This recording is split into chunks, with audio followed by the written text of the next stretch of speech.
बिस्मिल्लाहिर्रहमानिर्रहीम अस्सलाम वालेकुम वेलकम टू ऑल। तो आज हम स्टार्ट करने जा रहे हैं अपना चैप्टर 7। बेसिकली ये परफॉर्मेंस ऑफ कॉन्ट्रैक्ट का पार्ट 2 है जो कि हमने चैप्टर 6 में किया था। तो इसमें हम मुख्तलिफ़ किस्म के जो अफेक्ट्स हैं, राइट्स एंड लाइबिलिटीज़ हैं या प्रोसेस हैं या प्रोसीजर हैं कि एक कॉन्ट्रैक्ट जब दो पार्टीज़ किसी भी कॉन्ट्रैक्ट में इंटर होती हैं तो उन्होंने वो किस तरतीब के अंदर परफॉर्म करना होता है, उनका सीक्वेंस क्या होगा, वो बेसिकली आज हम डिस्कस करेंगे। नंबर वन के ऊपर हम देखेंगे कि परफॉर्म करना किसने है। ठीक हो गया। नंबर 2, परफॉर्मेंस डिमांड कौन कर सकता है। नंबर 3, अगर एक से ज़्यादा प्रॉमिस हो, मोर देन वन प्रोमिजर्स हों या प्रोमिजीज हों, तो फिर कैसे रूल परफॉर्म होगा। मतलब एक से ज़्यादा बंदों ने मिलकर कोई वादा किया है किसी काम को करने का और वो नहीं कर पा रहे, या किसने काम परफॉर्म करना है, क्या सब ने मिलकर करना है, क्या कोई उनमें से एक करके सबको रिलीज़ कर सकता है। तो ये सारी चीज़ें आज के हम लेक्चर में देखेंगे। तो सबसे पहली बात है कि बेटा परफॉर्म किसने करना होगा कॉन्ट्रैक्ट। तो जाहिर बात है जो प्रॉमिस कर रहा होगा वही परफॉर्म करेगा। प्रॉमिसर या ऑफरर जो होता है बेसिकली वही परफॉर्म करता है। देखो बेटा दो तरह के यहाँ पे चीज़ें होती हैं। नंबर वन के जाहिर बात है जब एक कॉन्ट्रैक्ट है तो एक बंदा कुछ दे रहा है दूसरा कुछ दे भी रहा होगा, तो दोनों मतलब कंसिडरेशन तो मस्ट होगी, तो दोनों ने परफॉर्म करना होगा। लेकिन क्वेश्चन ये है कि पहले किसने परफॉर्म करना है एंड मेन रिस्पॉन्सिबिलिटी किसके ऊपर आती है। तो बेटा देखो एक शख्स परफॉर्म कर रहा होता है, एक शख्स कंसिडरेशन दे रहा होता है। तो लिहाजा कंसिडरेशन जो होगी वो प्रोमिजी की तरफ से होगी और प्रोमिजर की तरफ से क्या होगी, परफॉर्मेंस होगी। तो जो प्रोमिजर की तरफ से प्रोमिजी की कंसिडरेशन बनती है वो परफॉर्मेंस कहलाती है, जो प्रोमिजी की तरफ से परफॉर्मेंस होती है वो प्रोमिजर की कंसिडरेशन कहलाती है। तो लिहाजा सबसे पहले भाई कॉन्ट्रैक्ट कौन परफॉर्म करेगा। तो पहला रूल क्या है, प्रोमिजर हिमसेल्फ, मतलब प्रोमिजर खुद परफॉर्म करेगा, उसके अलावा कोई भी वो काम नहीं कर सकता। मिसाल के तौर पे अगर मैंने बिलाल को गाड़ी देनी है तो मैं ही परफॉर्म करूंगा, मेरा उसके साथ प्रॉमिस है, बिलाल ने पैसे देने हैं। तो ये नहीं हो सकता कि मैं छोटे भाई को कहूँ कि भाई तुम गाड़ी दे दो या मैं अपने कज़न को कहूँ कि वो गाड़ी दे दे, ऐसा नहीं हो सकता। मेरी अपनी लाइबिलिटी होगी, मैं खुद ही परफॉर्म करूंगा। और अगर कॉन्ट्रैक्ट पर्सनल नेचर का है, मतलब पर्सनल स्किल से रिलेटेड है, फिर तो लाजमी है कि प्रोमिसर खुद ही परफॉर्म करेगा, वो कोई और कर ही नहीं सकता। If it appear from the nature of the case that it was the intention of the parties to any contract that any promise contained should be performed by the promiser himself, such promise must be performed by the promiser himself। कि जब contract किया गया और दोनों parties इस चीज़ के ऊपर agree थी कि प्रोमिसर ही परफॉर्म करेगा, तो फिर प्रोमिसर बाउंड है वो परफॉर्म करेगा। लेकिन बेटा अगर कॉन्ट्रैक्ट पर्सनल नेचर का नहीं है और पार्टीज की इंटेंशन भी नहीं थी ऐसी कि प्रोमिसर खुद परफॉर्म करेगा और प्रोमिसर जो है वो अल्लाह को प्यारा हो जाता है, तो फिर क्या कॉन्ट्रैक्ट खत्म हो जाएगा। देखो बेटा अगर तो कॉन्ट्रैक्ट है पर्सनल स्किल्स का, पर्सनल नेचर का, पर्सनल स्किल्स का, कि कोई दूसरा परफॉर्म नहीं कर सकता, तो कॉन्ट्रैक्ट खत्म हो जाएगा। लेकिन अगर पर्सनल स्किल्स का नहीं है तो फिर उसके लीगल रिप्रेजेंटेटिव जो होंगे वो परफॉर्म करेंगे। ठीक है, लीगल रिप्रेजेंटेटिव परफॉर्म करेंगे। मिसाल के तौर पे मैंने गाड़ी बिलाल को देनी थी और मैं गुजर गया भाई, तो मेरी गाड़ी, अब ये नहीं है कि काम ये ख़त्म हो जाएगा, नहीं, बल्कि मेरे जो लीगल रिप्रेजेंटेटिव होंगे वो गाड़ी देने के पाबंद होंगे। इसी तरह बाजू का थर्ड पार्टीज भी जो होती हैं वो कॉन्ट्रैक्ट परफॉर्म कर सकती हैं। मिसाल के तौर पे जिस तरह हम शॉप पे जाते हैं, हमने घर में काम कराना हो, हम इलेक्ट्रिशियन को बुलाते हैं तो इलेक्ट्रिशियन कहता है जी मैं छोटा भेज रहा हूँ, वो आपके साथ आके आपका काम कर देगा। ठीक है, अब जाहिर सी बात है कि हमारा कॉन्ट्रैक्ट जो होता है वो इलेक्ट्रिशियन के साथ होता है, छोटे के साथ नहीं होता। तो बेसिकली तो प्रोमिसर वही होता है, उसे परफॉर्म करना हो चाहिए, लेकिन वो किसी और को भेज सकता है। तो भैया अगर प्रोमिसर और प्रोमिजी के एम्प्लॉयज़ जो हैं वो अगर वो एग्री हैं, मतलब प्रोमिसर और प्रोमिसी एग्री हैं, तो कोई भी थर्ड पर्सन भी कॉन्ट्रैक्ट परफॉर्म कर सकता है। लेकिन अगर थर्ड पर्सन की परफॉर्मेंस प्रोमिसी एक्सेप्ट कर लेता है और बाद में थर्ड पर्सन प्रॉपर तरीके से परफॉर्म नहीं करता या उसके अंदर कोई कमी कोताही रह जाती है, तो फिर वो प्रोमिसर को नहीं पकड़ सकता। क्यों? क्योंकि भाई उसने अपनी मर्जी से थर्ड पर्सन की परफॉर्मेंस को एक्सेप्ट किया है। मिसाल के तौर पर मैं बाइक बनवाने गया, मैंने मैकेनिक को दी, मैकेनिक कहता है यार ये मैं थोड़ा मसरूफ़ हूँ, आप कहें तो ये बच्चा जो है मेरा ये आपका काम कर दे। मैं कहता हूँ जी ठीक है कर दे।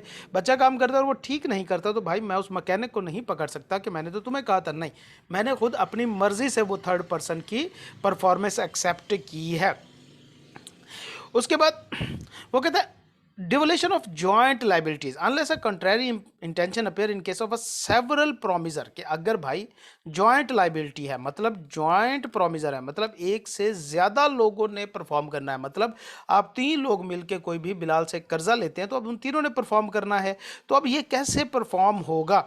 वो कहते हैं unless a contrary intention appear in case of a several promises the following point must be performed the promise. Following person must perform the promise. All the promiser jointly in case of all promiser are alive.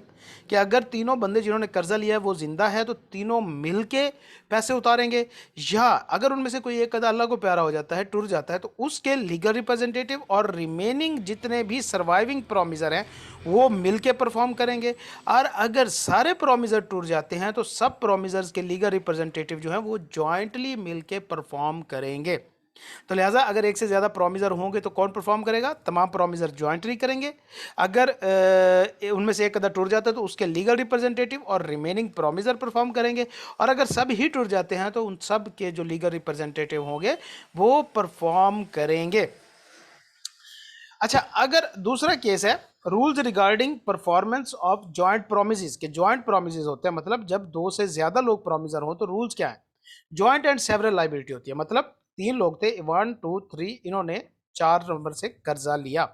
अब ये कर्जा वापस कौन करेगा? क्या सब equally वापस करेंगे या किसी एक से भी रिकवर हो सकता है? तो वो कहता है कि भाई देखो जॉइंट एंड सेवरल लाइबिलिटी है, मतलब 4 नंबर के हाथ है, अगर ये एक नंबर भी चढ़ जाता है तो वो इससे सारा कर्जा निकलवा लेगा, या उसकी मर्जी है कि वो तीनों से उनका शेयर ले बराबर से, कि आपने 3 लाख का कर्जा लिया है उससे और उसके हत्थे जो है वो जस्ट एक नंबर चढ़ जाता है तो वो 3 का 3 लाख किससे निकलवा सकता है? एंड 1 नंबर जो है वो बाउंड होगा, 2 और 3 जो है वो उससे ना ले, वो उसकी मर्जी है। हो सकता है कि वो तीनों से 1-1 लाख रुपया ले ले, कोई मसला नहीं है, तो जॉइंट एंड सेवरल लाइबिलिटी होगी। लेकिन अगर उसके हाथ में ये हुआ कि चौथे के हाथ में नंबर 1 चढ़ गया और उसने सारा 3 लाख निकलवा लिया उससे, तो अब एक के पास क्या राइट होंगे? तो वो कहता है राइट टू क्लेम कॉन्ट्रीब्यूशन होगा, मतलब नंबर 1 जो है नंबर 2 और 3 से कॉन्ट्रीब्यूशन डिमांड कर सकता है कि भाई देखो मैंने 3 लाख जो है वो 4 नंबर को दे दिया है, लेकिन अब तुम मुझे अपने अपने हिस्से का 1 लाख जो है वो वापस कर दो, तो वो राइट क्लेम कर सकता है, कॉन्ट्रीब्यूशन कर सकता है।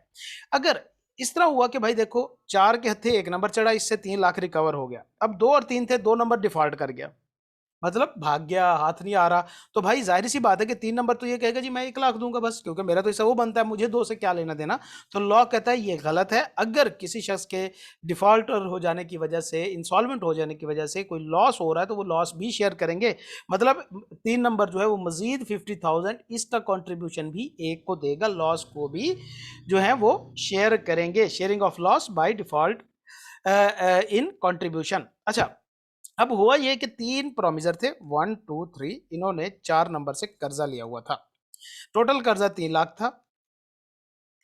4 नंबर का ये जो 1 नंबर था ये इसका दोस्त था। 4 नंबर ने 1 नंबर वाले को कहा कि भाई मैं तुम्हें तुम्हारा हिस्सा माफ कर देता हूँ 1 लाख रुपया, तुम मुझे जस्ट 2 लाख रुपया दे देना।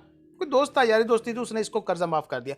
इसका क्या मतलब कि अब बाकियों ने सिर्फ 1-1 लाख देना, 1 नंबर की लाइबिलिटी खत्म हो गई? लॉ कहता है कि नहीं, 1 नंबर की लाइबिलिटी खत्म नहीं हुई, उसके हिस्से की जो माफी है जस्ट वो टोटल लाइबिलिटी में से लेस हो जाएगी, मतलब अब पे तो तीनों ने ही करना होगा लेकिन अब जस्ट 2 लाख पे करना होगा। तो मतलब कोई भी जॉइंट प्रोमिसर के अंदर से सिंगल प्रोमिसर को रिलीज नहीं किया जा सकता, मतलब अब इसको अगर 1 लाख माफ किया है तो वो टोटल 3 लाख में से 1 लाख लेस हो जाएगा, लेकिन बाकी के लिए ये इक्वली रिस्पॉन्सिबल होगा। 2 लाख जो है अब ये तीनों पे करेंगे, तो लिहाजा किसी एक को रिलीज नहीं किया जा सकता। उसके बाद डेवोल्यूशन ऑफ जॉइंट राइट्स, क्या मतलब? When a person has made a promise to 2 और more person jointly, then unless contrary intention appear from the contract, the right to claim the performance rest as between him and them. देखो वो कहता है कि भाई joint right से क्या मुराद है? जॉइंट राइट से मुराद होता है प्रोमिसर और प्रोमिसी के राइट, ठीक है, प्रोमिसी के राइट। तो लॉ कहता है कि अगर इन दोनों का कॉन्ट्रैक्ट है तो इन दोनों का ही मसला है, मतलब इसके अलावा प्रोमिसर से कोई और डिमांड नहीं कर सकता, प्रोमिसर के अलावा कोई और परफॉर्म नहीं कर सकता, तो ये इनका आपस का जॉइंट राइट है। हाँ, अगर वो लिख के करते हैं, थर्ड पार्टी परफॉर्म कर सकते हैं, डिमांड कर सकते हैं, वो कर सकते हैं। इसी तरह अगर उनकी इंटेंशन है कि लीगल रिप्रेजेंटेटिव डिमांड कर सकते हैं तो वो कर सकते हैं। जनरल रूल क्या है कि भाई ए और बी के दरमियान, प्रोमिसर और प्रोमिसी के दरमियान मामला है, कोई तीसरा बंदा इसके अंदर नहीं कूद सकता। मिसाल के तौर पे मैंने बिलाल से वादा किया कि उसने मुझे गाड़ी देनी है, मैंने उसको पैसे देने हैं। अब ये नहीं हो सकता कि मेरा छोटा भाई बिलाल के पास पहुंचे कहता है कि भैया तू अभी तक गाड़ी क्यों नहीं दे रहा। उसका काम नहीं है, वो नहीं डिमांड कर सकता। प्रॉमिजी जो है वो मेरा भाई जो है वो जाके डिमांड नहीं कर सकता, थर्ड पार्टी जो है वो डिमांड नहीं कर सकती। क्यों? क्योंकि ये हम दोनों का आपस का मामला है। हाँ, इन केस कि हमारी इंटेंशन ऐसी थी कॉन्ट्रैक्ट बनाते वक्त कि हमने लिखा कॉन्ट्रैक्ट में, या हम ये सोच के कर रहे थे कि भाई कोई भी हम में से जो है वो डिमांड कर सकता है, थर्ड पार्टी भी डिमांड कर सकती है, तो तब वो पॉसिबल है। उसके बाद बेटा कॉन्ट्रैक्ट कब और कहां परफॉर्म होना है, टाइम और प्लेस जो है वो क्या होगी परफॉर्मेंस की, तो उससे रिगार्डिंग रूल जो है ये सबसे इंपॉर्टेंट है, और इनके अंदर से केस स्टडी भी बन सकता है, तो लिहाजा इनको भाई हर सूरत में रटा मार लीजिएगा। नंबर वन वो कहता है नो टाइम। पहला सिनेरियो क्या है कि कोई टाइम स्पेसिफाइड नहीं है और कोई एप्लीकेशन भी नहीं है। मतलब एप्लीकेशन से मुराद यह है याद दहानी कराना। देखो मैं कहता हूं, हमारी बात हुई ये कि भाई अब मैंने गाड़ी बेचनी है, बिलाल ने 10 लाख रुपए देना, ये हमारा कॉन्ट्रैक्ट हो गया। अब इसके अंदर हमने कोई टाइम स्पेसिफाई भी नहीं किया और ये भी नहीं कहा कि मैं आपको फोन करूंगा बिलाल तब आप मुझे आके गाड़ी दे जाना, या फलाने दिन को मैं आपको फोन करूंगा फिर आप मेरे पास आके गाड़ी दे जाना। मतलब मैंने उसे याद कराने का भी नहीं कहा, कोई एप्लीकेशन नहीं है। तो लिहाजा अगर कोई टाइम स्पेसिफाइड नहीं है और इस तरह कोई एप्लीकेशन नहीं है बल्कि आपने खुद परफॉर्म करना है, मैं आपको रिमाइंडर नहीं दूंगा कि भैया यकम दिसंबर को जो है वो पैसे लेके आ जाना, मैं गाड़ी लेके आ जाऊंगा, इस तरह की कोई बात नहीं है। मतलब अब यूं करते हैं हम, बिलाल ने मुझे गाड़ी बेचनी है, मैंने पैसे देने हैं, टाइम कोई स्पेसिफाइड नहीं हुआ, लेकिन मैंने ये कहा कि भाई तुम ये मुझे गाड़ी दे दो, अब दोबारा मुझे रिमाइंड ना कराना पड़े। The promisor is to perform his promise without application by the promisee, कि मैं अब दोबारा रिमाइंड नहीं कराऊंगा बिलाल को कि यार हमारा कॉन्ट्रैक्ट हुआ था गाड़ी आके दे जाओ। तो रूल क्या कहता है, वो कहता है the promise must be perform with in reasonable time. कोई टाइम डिफाइंड नहीं है तो रीजनेबल टाइम 1 2 3 4 दिन, एक सिचुएशन के मुताबिक है, रीजनेबल टाइम जो होगा उसके अंदर परफॉर्म करना होगा। लेकिन अगर टाइम हम एक सर्टन कर लेते हैं लेकिन एप्लीकेशन नहीं होगी, मतलब हम कहते हैं कि भाई 31 दिसंबर को तुम मुझे आके गाड़ी दे जाना, या 1 जनवरी को बिलाल तुमने मुझे गाड़ी सेल करनी है, और मैं दोबारा तुम्हें रिमाइंड नहीं कराऊंगा या मैं तुम्हें नहीं कहा बात करूंगा, तो इस सूरत में कब परफॉर्म करना होगा, तो लॉ कहता है कि भाई किसी भी time during the usual hour of business on such day, कि जोन सा दिन स्पेसिफाइड है उसके दिन यूजुअल आवर ऑफ बिजनेस के अंदर उसने परफॉर्म करना होगा। ठीक है। थर्ड से क्या है कि डे भी स्पेसिफाइड है, और मैंने कहा कि मैं आपको रिमाइंड भी कराऊंगा। मैंने कहा कि हम 1 जनवरी को आपने मुझे ये गाड़ी सेल करनी है, हाँ मैं पहले आपको फोन करूंगा आप फिर ही आना। तो लिहाजा प्रॉमिस उस दिन परफॉर्म होगा, और प्रॉमिसर जो होगा उसको मस्ट है without application by the promise, the promisor has not undertaken to perform, कि जब तक मैं फोन नहीं करूंगा बिलाल के ऊपर रिस्पॉन्सिबिलिटी नहीं होगी कि वो आके मुझे गाड़ी दे जाए। तो लिहाजा it is the duty of the promisee to apply for performance, पहले मेरी ड्यूटी होगी कि उस स्पेसिफिक डे के ऊपर मैं फोन करके बिलाल को कंफर्म करूंगा कि तुम गाड़ी लेके आओ, और फिर जो गाड़ी है वो फिर लेके आएगा ड्यूरिंग यूजुअल बिजनेस और प्रॉपर प्लेस के ऊपर। ये क्वेश्चन ऑफ फैक्ट होगा कि प्रॉपर प्लेस क्या है, मेरी बिजनेस प्लेस है, रेजिडेंशियल एड्रेस है, जो भी एक रीजनेबल होगा वो उसके ऊपर परफॉर्म करेगा। अगर रूल है कि भाई कोई प्लेस फिक्स नहीं है और कोई एप्लीकेशन भी नहीं होनी, नो प्लेस इज फिक्स्ड, और किसी किस्म की हम ऊपर रूल पढ़ रहे थे टाइम के हवाले से कि टाइम फिक्स्ड है नहीं है, एप्लीकेशन है या नहीं है, अब हम प्लेस के हवाले से, तो लॉ कहता है कि भाई अगर प्लेस भी फिक्स नहीं है और रिमाइंडर भी नहीं है तो प्रोमिसर एक रीजनेबल प्लेस के ऊपर जो है वो परफॉर्म करेगा। लेकिन अगर जो है प्रेस्क्राइब्ड और सैंक्शन बाय द प्रोमिसी, और प्रोमिसी जो है वो टाइम प्लेस वगैरह सारा कुछ जो है वो परफॉर्म कर देता है, the promise should be made in manner at the time with the promisee prescribed और सैंक्शंस, कि जो टाइम हमारा डेट प्रेस वगैरह स्पेसिफाइड है उसी के ऊपर ही हमने परफॉर्म करना होगा। अगर कोई शख्स एक फिक्स टाइम के अंदर परफॉर्म करने के लिए फेल हो जाता है, नहीं कर पाता, तो इसके लिए दो चीजें हैं, दो रूल है। नंबर वन कि टाइम जो था क्या वो एसेंशियल था, मतलब इंपॉर्टेंट था, या इंपॉर्टेंट नहीं था। अगर तो बेटा टाइम इंपॉर्टेंट था और कोई शख्स कॉन्ट्रैक्ट परफॉर्म करने का फेल हो जाता है, तो भैया फिर क्या होगा, कॉन्ट्रैक्ट वाइडेबल हो जाएगा at the option of the promisee. उसकी मर्जी है कि वो उसको एक्सेप्ट करे या ना करे, वो उसको कैंसिल भी कर सकता है, वो उसको ले भी सकता है। लेकिन अगर टाइम इंपॉर्टेंट नहीं था फिर भी रीजनेबल टाइम के अंदर हम परफॉर्म नहीं कर पाए, तो लॉ कहता है कॉन्ट्रैक्ट तो वैलिड रहेगा, हाँ, उसका प्रोमिसी को कोई लॉस हो रहा है, कोई डैमेज हुआ है विद इन टाइम परफॉर्म ना करने की वजह से, तो वो उसके लिए कंपनसेशन ले सकता है, डैमेजेस वगैरह ले सकता है। और अगर प्रोमिसी डिलेड परफॉर्मेंस एक्सेप्ट कर लेता है, मतलब इस केस में वाइडेबल था, इस केस में वैलिड था, ठीक है, वाइडेबल के केस में वो एक्सेप्ट कर देता है। In case of contract voidable था, उसके ऑप्शन था कि भैया वो कॉन्ट्रैक्ट कैंसिल कर दे, लेकिन वो परफॉर्मेंस एक्सेप्ट कर लेता है, तो फिर क्या होगा, वो कहता है failure to perform his promise at the time agreed, the promisee accept performance of such promise at any time other than that agreed, the promisee accept performance of such promise at any time other than the agreed, the promise cannot claim compensation। कि भाई देखो, इस सूरत में अगर contract voidable था, time essential था, वो perform नहीं करता, इस दौरान जो है वो कोई कॉन्ट्रैक्ट दोबारा एक्सेप्ट कर लेता है प्रोमिसी, तो उसको अगर कोई लॉस हुआ है तो वो लॉस क्लेम नहीं करेगा। लेकिन वो सिर्फ एक सूरत में लॉस क्लेम कर सकता है, वो क्या है कि भैया अगर प्रोमिसी पहले प्रोमिसर को बोल दे कि देखो तुमने गलत काम किया है, मेरे ऊपर अब जिम्मेदारी नहीं है कि मैं तुम्हारी परफॉर्मेंस एक्सेप्ट करूं, लेकिन मैं एक्सेप्ट कर रहा हूं, पर मुझे इतना लॉस हो गया है, मैं इसका तुम्हें नोटिस दे रहा हूं, ये तुम मुझे रिकवर करके दोगे। अगर प्रोमिसी परफॉर्मेंस एक्सेप्ट करने से पहले नोटिस दे देता है इस चीज का प्रोमिसर को, तो फिर तो वो कंपनसेशन जो है क्लेम कर सकता है, इसके अलावा किसी और तरीके से फिर वो कंपनसेशन क्लेम नहीं कर पाएगा। ठीक हो गया बेटा? तो लिहाजा टाइम के हिसाब से अगर टाइम एसेंशियल है और अगर टाइम एसेंशियल नहीं है, तो इन दोनों का इंपैक्ट जो है वो हमने देखा। रेसिप्रोकल प्रॉमिस क्या होता है? रेसिप्रोकल प्रॉमिस क्या होते हैं? जॉइंट प्रॉमिस, मतलब एक दूसरे की कंसिडरेशन। मैंने गाड़ी देनी है, ये मेरा प्रॉमिस है, बिलाल ने पैसे देने हैं, ये उसका प्रॉमिस है। अब क्वेश्चन ये है कि पहले कौन परफॉर्म करेगा? तो रेसिप्रोकल प्रॉमिसेस क्या होते हैं? Promises which form the consideration of the or part of a consideration for each other are called reciprocal promise. कि एक दूसरे के लिए जो प्रॉमिसेस होते हैं वो रेसिप्रोकल प्रॉमिसेस कहलाते हैं। व्हेन किसने परफॉर्म करना है? When promisor is not bound to perform. ठीक है, क्या हुआ? किस वक्त प्रोमिसर जो है वो परफॉर्म करने के लिए बाउंड नहीं होगा? अगर तो रेसिप्रोकल प्रॉमिस साइमल्टेनियसली परफॉर्म होते हैं, मतलब एक हाथ से पैसे दो, एक हाथ से गाड़ी लो, तो जब तक प्रोमिसी अपना हिस्सा परफॉर्म करने के लिए राजी नहीं होगा, प्रोमिसर के ऊपर कोई रिस्पॉन्सिबिलिटी नहीं है कि वो गाड़ी दे। या ऑर्डर ऑफ परफॉर्मेंस डिफाइंड है, मतलब कि भाई हमने कॉन्ट्रैक्ट में डिफाइन कर लिया कि तुम पहले मुझे गाड़ी दे जाना, फिर मैं आपको पैसे दूंगा, या पहले पैसे दे जाओगे फिर मैं आपको गाड़ी दूंगा। तो जो सा ऑर्डर स्पेसिफाइड होगा, फिर हम उसके ऊपर, उस ऑर्डर के ऊपर जो है वो परफॉर्म करेंगे, उसी ऑर्डर में जो स्पेसिफाइड है। अगर तो साइमल्टेनियस परफॉर्मेंस होनी है, तो फिर जब तक दोनों पार्टीज एग्रीड नहीं होंगी, कोई भी पार्टी जो है वो इस चीज के लिए बाउंड नहीं है कि वो परफॉर्म करे या ऑफर टू परफॉर्म करे। और अगर ऑर्डर स्पेसिफाइड है, तो फिर उस ऑर्डर में हर पार्टी बाउंड होगी कि पहले जिसने परफॉर्म करना है वो परफॉर्म करेगा।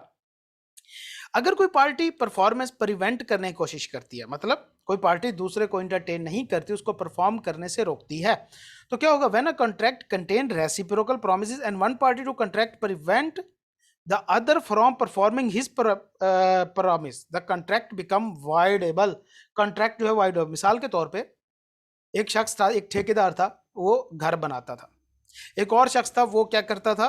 लेंटर डालता था। अब घर बनाने वाले ठेकेदार ने लेंटर वाले से कॉन्ट्रैक्ट किया कि भाई तुम मुझे ये लेंटर डाल के दोगे, इसके मैं आपको 5 लाख रुपए दूंगा। तो बंदा कहता है जी ठीक है।